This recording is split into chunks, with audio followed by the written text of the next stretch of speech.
የእሬት ጥቅሞች።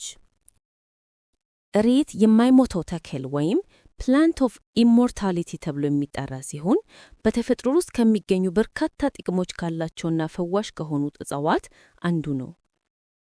በውስጡ በያዛቸው በርካታ ቪታሚኖች፣ ማዕድናት፣ ኤንዛይሞች እና አንቲኦክሲደንቶች አማካኝነት እሬት ለመድኃኒትነት፣ ለውበትና ለጤና ጥቅሞች ለዘመናት አገልግሎት ላይ ውሏል። እሬት ለጤና የሚሰጣቸው ጥቅሞች። ለቆዳ ጤንነት።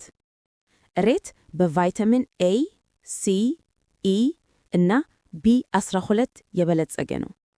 እነዚህ ቫይታሚኖች በሰውነት ውስጥ ያሉ ፍሪ ራዲካሎችን በመዋጋት ጤናማ ቆዳ እንዲኖረን ይረዳሉ። ቁስሉንና ቃጠሉን ይፈውሳል። በተፈጥሮ ኢንዛይሞቹና አሚኖ አሲዶቹ ምክንያት ለቁስሎች፣ ለቃጠሉ እና ለቆዳ መቆጣት እጅግ በጣም ጥሩ መፍትሄ ነው። ለምግብ መፈጨት። የእሬት ጭማቂ መጠጣት የሆድ እና የአንጀት ሽፋንን በማለስለስ የምግብ መፍጫ ስርዓትን ያግዛል። ሰውነትን ያጸዳል። ሰውነታችንን ከመርዛማ ነገሮች ለማጽዳት፣ የጉበት ጤንነትን ለመጠበቅ እና ሰውነት በቂ ውሃ እንዲያገኝ ወይም ለሃይድሬሽን ያግዛል። ለደም ስኳር መጠንና ለአፍ ጤና።